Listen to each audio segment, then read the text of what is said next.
D'abord, je suis très heureuse d'accueillir Roxana dans notre beau département des Landes, où elle est en charge des sports. Alors, c'est un département sportif, puisque nous sommes un des départements, je pense même le plus sportif, ramené au nombre d'habitants de France. Voilà, et j'étais très heureuse qu'elle puisse venir ici parce que là nous ne sommes pas en visite officielle mais nous sommes en campagne électorale pour soutenir le président candidat Emmanuel Macron. Et je crois que le bilan de Roxana dans le sport est un bilan très intéressant. Elle va pouvoir en parler d'ailleurs avec tous les acteurs du sport tout à l'heure, et puis les perspectives aussi.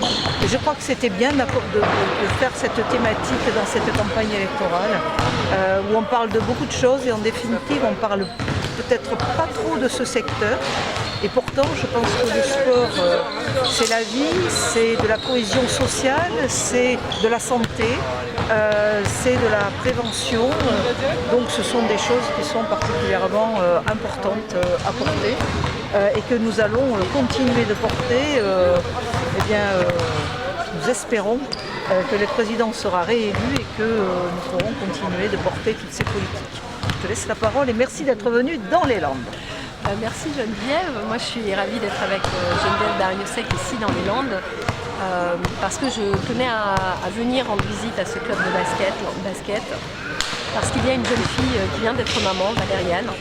Et pour nous, l'équipe aujourd'hui du gouvernement, mais aussi l'équipe qui soutient le candidat Emmanuel Macron, le sport, ça doit être surtout vecteur de santé publique, d'accompagnement des personnes.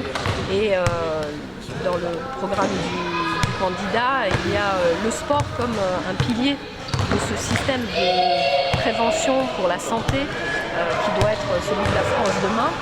Et par exemple, ce moment de la maternité, post-accouchement, c'est un moment qu'on peut accompagner très fortement par le sport, par l'activité physique, par l'exercice, comme dit Geneviève, et permettre aussi aux femmes dans ces moments particuliers de la vie des femmes, qu'est l'accouchement, qu'est la période de la ménopause, de la maternité également.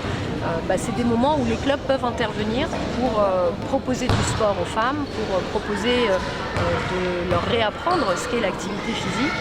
Et comme ici on est dans un club 100% féminin, c'est aussi une prérogative qui peut être la leur demain. C'est que vous êtes assez... Là c'est l'élite sportive, on va dire, le stade Montois, Basketland, c'est l'élite. Et ils ont continué à faire des matchs, mais ce qui a souffert, c'est les clubs, c'est le monde amateur, associatif. Oui, c'est peut-être important aussi de rebooster un peu les clubs amateurs, quoi. C'est effectivement, le club ici, on l'a soutenu avec des aides très conséquentes pendant la crise sanitaire, et ça a beaucoup bénéficié aux clubs féminins qui ont beaucoup plus souffert et qui ont du mal à retrouver du public, contrairement au sport masculin. Donc c'était important que l'État puisse être là pour les soutenir.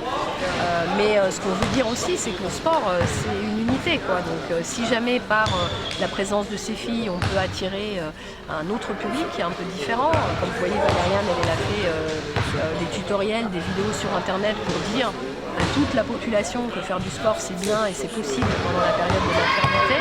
Ça sert aussi aux associations, aux clubs qui derrière peuvent proposer cette offre à toutes les femmes et les faire venir dans les clubs de sport pour pouvoir leur montrer ce qu'est le basket pour les adultes, ce que peut être la gymnastique douce et les remettre en fait en activité physique pour pouvoir derrière reprendre le sport, un sport du quotidien. Puis on a une mesure aussi qu'on a lancée après la crise sanitaire et qu'on va poursuivre. Donc le candidat a annoncé déjà vouloir poursuivre pour la suite. C'est l'aide à la reprise d'une licence sportive, donc le passeport. Cette aide de 50 € qui concerne un enfant sur deux pour qu'ils reprennent une inscription dans un club. Et c'est ça aussi qui a permis déjà aux associations de retrouver leur niveau d'adhérents d'avant la crise et qui va permettre demain d'aller chercher aussi d'autres publics qui ne pratiquent pas aujourd'hui et qui, parce qu'on les aide sur l'inscription en club, vont c'est bien pouvoir parce venir que vers les clubs. ça se cumule aussi avec des aides dans les communautés de communes Exactement. et au département aussi, je crois, suivant les âges qui viennent. Le but, c'est d'avoir des enfants. Le but, c'est que les enfants puissent Que ce soit s'inscrire, pas un frein, voilà. qu'il n'y ait pas de frein, financier de la part des familles et que les enfants.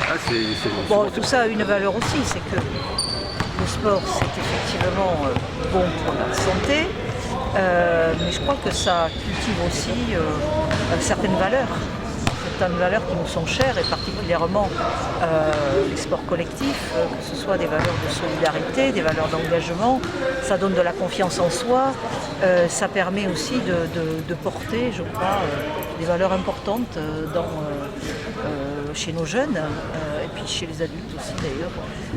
Et ça est très important pour une nation, de pouvoir aussi transmettre ces valeurs d'engagement, de solidarité, de fraternité aussi, au travers du sport. Et je crois que faciliter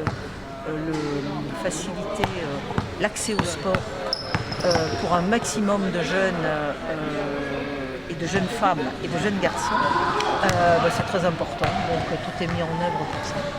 Et tout va l'être encore plus, puisque ça devient vraiment un vecteur très essentiel, je trouve, pour notre jeunesse et notre société. Je voulais rebondir sur ce que vous disiez au début, que c'était pas un thème qu'on avait beaucoup évoqué dans la campagne. Du coup, je voulais vous demander à toutes les deux, si on est sportif aujourd'hui ou amateur de sport, pourquoi est-ce qu'on a intérêt plutôt du coup à voter pour monsieur Emmanuel Macron plutôt que pour Marine Le Pen? Parce que moi, je vais vous parler du programme sport de Marine Le Pen. Donc rien. En fait, il y a quand même les Jeux olympiques et paralympiques en France dans 2 ans, et il n'y a pas un mot aujourd'hui qui a été prononcé par Marine Le Pen sur le sport. Alors là, vous voyez, on a passé en revue les sports amateurs, le sport professionnel, les grands événements sportifs en France, le secteur économique du sport, les métiers du sport. C'est vraiment un secteur qui pèse dans notre société, et c'est un secteur qui fait rayonner aussi la France à l'extérieur. Là, on prend l'équipe de basket, l'équipe de France de basket, la Coupe du Monde de rugby en France l'année prochaine, les Jeux.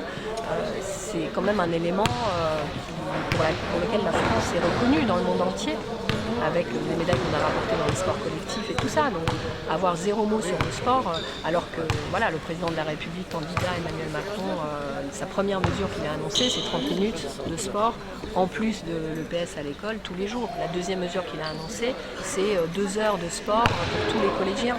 Et puis au travers de son programme, à toutes les pages de son programme, moi, pour avoir justement initié cet aspect transversal du sport, bon pour l'éducation de nos enfants, pour la santé des Français, pour insérer dans le travail et dans les secteurs d'activité qui recrutent des gens qui sont dans nos associations, en fait, à toutes les pages du programme d'Emmanuel Macron, on peut trouver une approche où les associations auront leur place, où le secteur du sport trouvera des nouveaux champs de développement.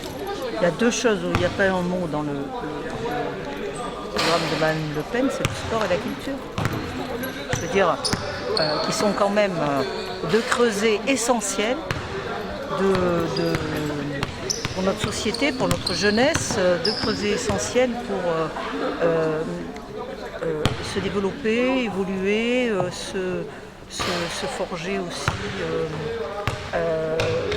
une opinion. Je veux dire, la culture, c'est un secteur aussi particulièrement important. Émancipatif, quoi. Oui, je pense que c'est pas un hasard. S'émanciper, et là, ce n'est pas un hasard. Et quand j'entends, moi je vais même rajouter, quand j'entends sur le conseil régional, je suis retournée au conseil régional de Nouvelle-Aquitaine depuis les dernières élections, que j'entends les interventions des conseillers régionaux du Rassemblement national dans toutes les délibérations culture, ils veulent tout supprimer, ils veulent cadenasser, contenir la culture, ne pas la donner un accès à toutes les populations. C'est quelque chose qui est absolument... et puis aussi interdire certains types de spectacles ou certains types d'ouvrages. Donc on est vraiment dans quelque chose qui est... presque dans la censure, presque. C'est même ça. C'est l'extrême droite. De toute façon, c'est pas un hasard. Les valeurs de la République, ça s'apprend, et ça s'apprend dans le vivre ensemble que propose le sport, ça s'apprend dans la culture, dans l'émancipation par la culture et le sport. Et s'il n'y a aucun mot sur la culture et le sport dans le programme de Madame Le Pen, c'est pas un hasard. C'est parce que justement, elle cherche à imposer certaines valeurs qui sont les siennes et qui ne sont pas celles de notre République. Voilà. Merci beaucoup.